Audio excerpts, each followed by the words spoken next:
Since Destiny 2's launch, exotic armor selection hasn't been very interesting. Instead of choosing between different armors that augment or facilitate your playstyle, you had to figure out which armor least resembled a steaming pile of dog crap, wear that, and hope for the best. Patch 1.2.3 brought some exotic armor changes that are helping to rectify that problem. Today we're going to talk about the exotic armor changes made to Titan exotics in patch 1.2.3. Let's get started. Titans aren't known in the Destiny universe for being quick on their feet, but with the help of the DUNEMARCHERS, they'll be faster than a flash of lightning. Okay, that was really corny, but that doesn't change the fact that the DUNEMARCHERS are one of the best exotic armor pieces available for Titans that want to improve their neutral game. The exotic perk for these boots is called linear actuators. Your sprint speed is increased, and after sprinting for about 2 seconds, you gain a buff called linear actuators. Your next melee strike will chain damage to all nearby enemies. Additionally, there's no cooldown on the linear actuators effect, so it will be activated every time you sprint long enough to trigger the buff. These boots create an incredibly addictive playstyle that revolves around going fast and punching your way through anything that tries to stop you.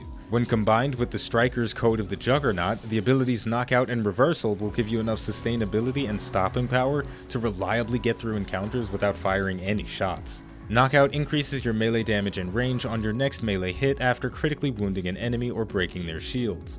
Reversal triggers health regeneration on melee kills. Add linear actuators to that mix and you'll be punching and zapping every enemy you come across.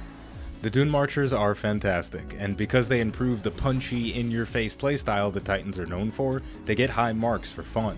But they're also super effective for clearing large groups of enemies, so they get high marks for effectiveness as well.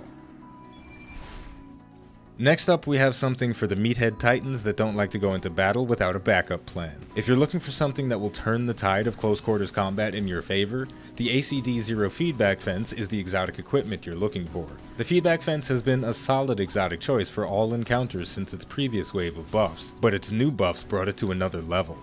The feedback fence's exotic perk is called Fury Conductors. When you're hit by a melee attack, the feedback fence sends out a feedback of energy that damages all nearby enemies. Melee hits grant a stack of Fury Conductors, which can be stacked 3 times. Each stack increases the damage of the feedback pulse and reduces your melee damage taken. These gloves are offense and defense packed into one, and they work wonderfully with CQC focused builds, but they're not perfect.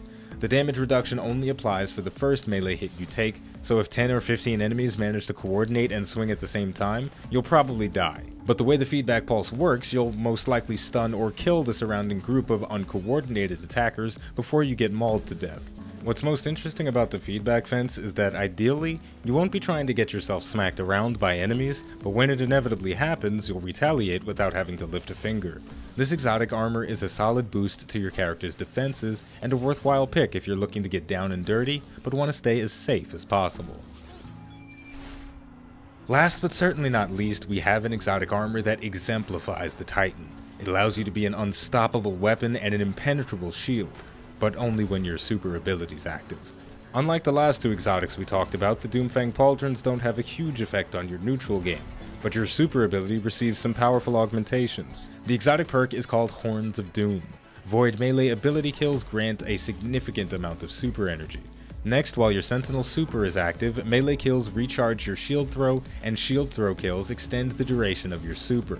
If there are enough enemies around while you have these pauldrons equipped, you can have your super ability active indefinitely. But the lofty goal of going through an entire strike with 1 super activation is a bit unrealistic. However, you will find that your super lasts for an unreasonable amount of time if you can kill multiple targets with each shield throw, then quickly find another target to melee so you can refresh your shield throw and do it again.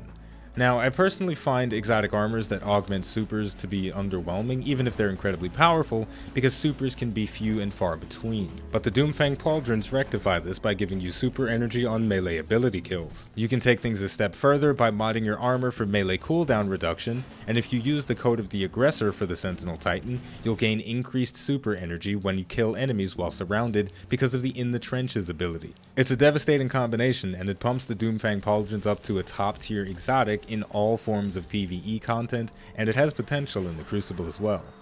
Overall, these exotic changes are a massive step in the right direction. They pushed each equipment up to a respectable level, and choosing between the 3 feels like a genuine choice. If I decide on the DUNEMARCHERS, I'll be shredding through large packs of enemies consistently and with ease. If I go for the feedback fence, I'll have a guardian angel ready to strike enemies that are foolish enough to strike me. And finally, if I use the Doomfang pauldrons, I'll have access to the longest lasting super available for Titans. So yeah, Bungie did a great job with patch 1.2.3, and I'm excited to see what changes in their next round of exotic buffs. With all of that said, we're going to wrap things up here by saying the name of the game is Destiny 2. The name of the channel is iBluairJgR. If you enjoyed this video, don't forget to like, subscribe, and leave a comment. Out of these 3 exotics, let me know which ones you prefer using. Thank you for watching, and I'll see you next time.